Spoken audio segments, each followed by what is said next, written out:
La question de la fidélité est constamment présente dans la Bible et elle est constamment présente dans le fait religieux en général. Mais quand on parle de fidélité religieuse, on associe souvent la foi à une confiance aveugle de l'être humain en Dieu. N'est-ce pas la signification de fide, après tout, foi, qui donne le mot fidélité ? Toutes les religions, dans leur acception la plus autoritaire, ont brandi la fidélité à un Dieu, à une doctrine, à une tradition, contre celles et ceux qu'elles appelaient les infidèles, un peu rapidement, un peu facilement, et toujours pour trouver un moyen de prendre le pouvoir.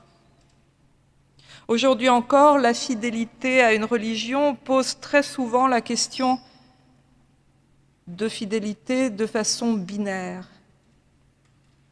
Comme si le croyant basculait du côté de l'infidélité chaque fois qu'il mettait en question une affirmation théologique, un rite ou une partie des textes dits fondateurs. Mais la fidélité à Dieu ne s'oppose ainsi que lorsque la religion est, selon l'appellation du théologien Auguste Sabatier, une religion d'autorité. Si la religion devient symbolique, si elle laisse place à un imaginaire propre à chaque croyant, si elle n'impose plus une doctrine, mais laisse le croyant dans une relation fructueuse à la transcendance, au divin ou à Dieu, selon la façon dont il choisit de l'appeler, alors les choses changent. Et les dogmes deviennent des vérités seulement si le croyant y trouve une part de son expérience spirituelle. Ils ne seront dogmes que pour lui. Fort bien, me direz-vous, mais pourquoi choisir de lire aujourd'hui un tel extrait du livre d'Ézéchiel pour parler de fidélité ? Sans vouloir faire de jeu de mots avec le texte, la marche semble un peu haute. C'est un passage étrange, en effet, qui ressemble plus à une visite guidée qu'à une illustration de la notion de fidélité. Cette description, accompagnée des cotes de mesure architecturale d'un temple idéal, court sur 3 chapitres, comme je vous le disais tout à l'heure, du chapitre 40 au 43, sans se lasser des détails qui se trouvent ainsi accumulés et du parcours très précis que l'on fait de salle en salle. Pourquoi décrire de cette façon ce temple de Jérusalem qu'Ézéchiel semble voir mentalement ? À lire ces pages, on aurait au mieux envie de tracer le plan de ce temple imaginaire une bonne fois pour toutes. Au pire, envie de contourner le passage et d'aller directement à la fin pour voir vraiment ce qu'il en est. Oui, mais voilà, même si des chercheurs en sciences bibliques ont refait le plan supposé de ce temple, cela n'a aucune signification en soi pour le lecteur, aucune autre que celle d'une description fidèle au temple de Jérusalem, et on ne va pas très loin avec ça. Il ne s'agit donc pas du plan, il ne s'agit donc pas de cela pour dire ce qui est important dans ce texte. Si on s'arrête au plan et qu'on regarde la norme d'un plan comme il doit être construit, un temple comme il doit être fait, alors on retombe dans cette fameuse norme avec toutes ces mesures comprises comme des choses qui ne changeront jamais. Sauf si l'on considère ce passage en changeant de point de vue, comme l'auteur du texte semble nous y inviter. En effet, il ne s'agit pas tant d'une description que d'une visite guidée, comme je vous le disais, une déambulation dans un édifice sacré où chaque mesure rappelle la présence humaine.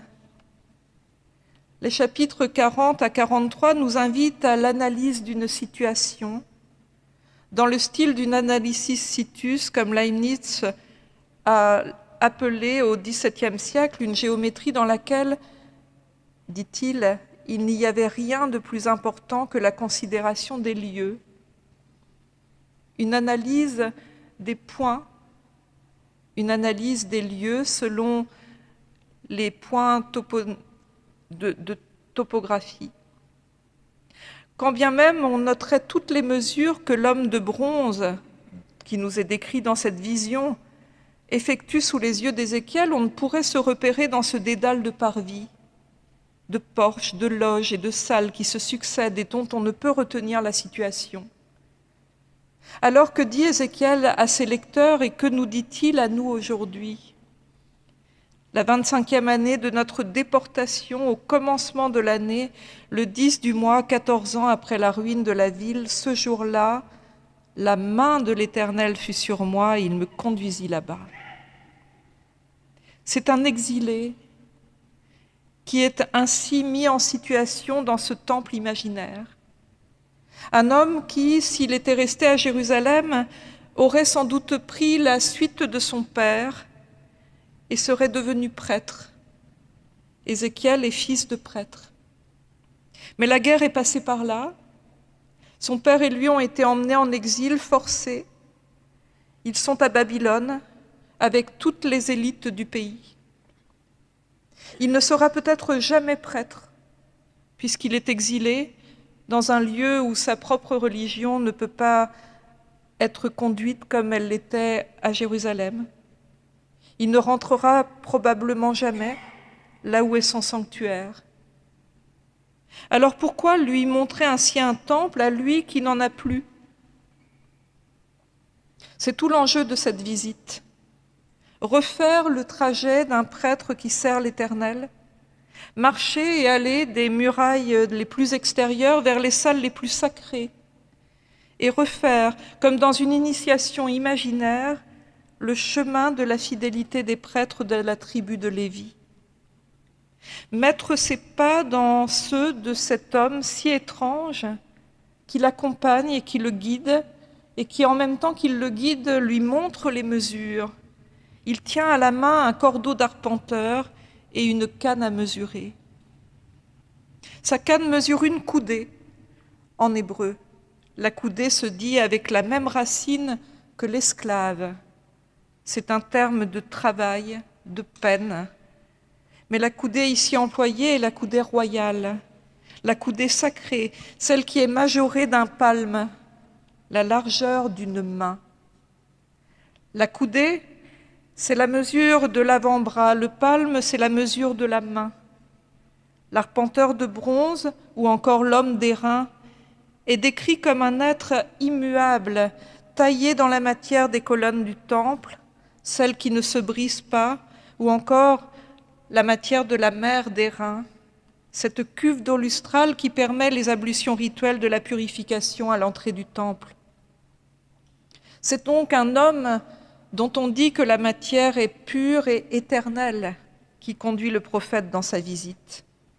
Il lui montre, pour que le prophète montre à son tour à ce peuple exilé qui peine à trouver ses repères dans cet exil forcé. Comment être fidèle quand on est déraciné, loin de son pays, loin de ses rites et de ses coutumes, loin des racines de son histoire? Cette expérience humaine est celle de nombre de personnes qui, de par le monde, ont dû quitter leur pays sans l'avoir vraiment choisi. C'est une division profonde que de ne pas pouvoir continuer à vivre avec ceux qui sont restés. Car n'oublions pas que seules les élites d'Israël étaient déportées et que beaucoup étaient encore là-bas et que le peuple était donc divisé. La question de la fidélité ici n'a rien à voir avec le plan homologué du temple, mais elle se trouve dans la déambulation même de cet homme déraciné qui adopte tour à tour chaque point de vue sur les parties du temple et leur usage. Il refait le chemin que son père avant lui sans doute faisait à Jérusalem, jusqu'à l'autel des sacrifices, jusqu'à ce moment où la gloire de l'Éternel revient par la porte de l'Est et emplit la maison, comme c'est raconté au chapitre 43. Cette maison qui est à la fois ville de Jérusalem derrière ses murailles et temple derrière ses hauts murs. Sur la montagne où il se voit projeté, Ézéchiel, empêché d'être prêtre, doit devenir prophète. des observances conformes à la règle, il doit devenir messager d'un avenir, d'une promesse, garant de la fidélité de Dieu envers son peuple pourtant accablé. Il doit laisser le rite, le comprendre, mais le transformer et en faire une fidélité intérieure, sans temple, sans avoir le lieu qui convient pour rendre grâce à Dieu. Dans cette visite du haut lieu, les quantités et les mesures ne valent que si l'harmonie du tout est intégrée par le marcheur. Ézéchiel devient la mesure de son temple intérieur, comme l'homme d'airain est la mesure de sa fidélité. Porteur de mémoire et inventeur d'avenir, Ézéchiel, l'exilé, nous pousse, nous aussi, à devenir prophètes dans ce monde, comme si nous aussi nous avions perdu le lieu où se trouve notre Dieu, comme si aussi nous étions dans ce monde avec une difficulté à retrouver nos marques pour que notre foi abonde. Nous vivons dans une société sécularisée et en soi, ce n'est peut-être pas si grave. Beaucoup s'en inquiètent, mais cela nous a donné aussi les plus belles libertés. Il s'agit d'abandonner les observances creuses des religions d'autorité et d'imaginer autre chose ensemble. Car ces observances-là, quand elles ne sont qu'observances, ne parlent plus à grand monde. Mais si aucune pensée symbolique ne nous aide à déchiffrer le monde, alors nous risquons de nous égarer dans une immédiateté violente. Si tout est séculier, s'il n'y a plus de symbolique, alors nous butons sur le réel, sans avoir cette médiation du symbolique. Notre actualité est pleine de cette violence qui nous met en demeure d'être binaires et de choisir d'être pour ou contre, sans inventer ensemble des horizons nouveaux, des conciliations nouvelles, où la conscience et la raison peuvent nous conduire. Pour ou contre l'avortement, pour ou contre l'euthanasie, pour ou contre l'écologie, pour ou contre l'immigration, comme si les problèmes se posaient ainsi. Nous savons bien, si nous sommes fidèles à nous-mêmes, que la vie humaine n'est jamais si simple, que ces alternatives caricaturales, qui sont des pièges pour diviser et s'insinuer dans la fracture afin d'imposer une nouvelle domination. Ces alternatives qui ne cherchent en rien à grandir nos vies, mais qui veulent seulement diviser les uns et les autres pour régner, ne nous apportent rien. En tout cas, ce n'est pas avec cela qu'on construit une société pacifiée, une société qui dialogue. S'il y a bien un principe de non-contradiction qui peut nous aider à nous repérer, si tout ne se vaut pas en effet, si on peut dire non à certaines choses et oui à d'autres dans nos engagements, ce n'est sans doute pas de cette façon-là. Ne pas se renier soi-même, c'est souvent être capable d'adopter le point de vue de l'autre et se demander sincèrement si ce qui semble évident pour moi l'est aussi dans la situation de mon prochain. Toujours chercher à regarder de l'autre côté en se retournant nous-mêmes. C'est le terme en grec pour la conversion, la métanoïa. Se retourner sur soi, regarder d'un autre point de vue. C'est ce que fait Ézéchiel dans ce temple quand il déambule. Dans la vision d'Ézéchiel, il ne s'agit pas de montrer un temple et de dire à Ézéchiel « Voilà le vrai temple, es-tu fidèle ou non ?» Il s'agit au contraire de faire l'effort par l'imagination de mesurer chaque recoin en adoptant chaque point de vue dans l'architecture du lieu pour que celui qui aurait pu se contenter de dire pur ou impur, fidèle ou infidèle, se transforme et se demande ce qui est réellement fidèle ou infidèle dans sa situation et dans la situation de tous les exilés qui sont avec lui. Ce qui est pur ou impur dans son temple intérieur à lui-même, ce qui est pur ou impur en lui-même. Dans la vision d'Ézéchiel, il n'y a pas d'extériorité. Tout se passe à l'intérieur des murailles de la ville qu'il appelle cette maison. Une maison qui est ville, maison et temple à la fois. C'est son monde. Comme si Dieu habitait là où est notre ville et notre maison.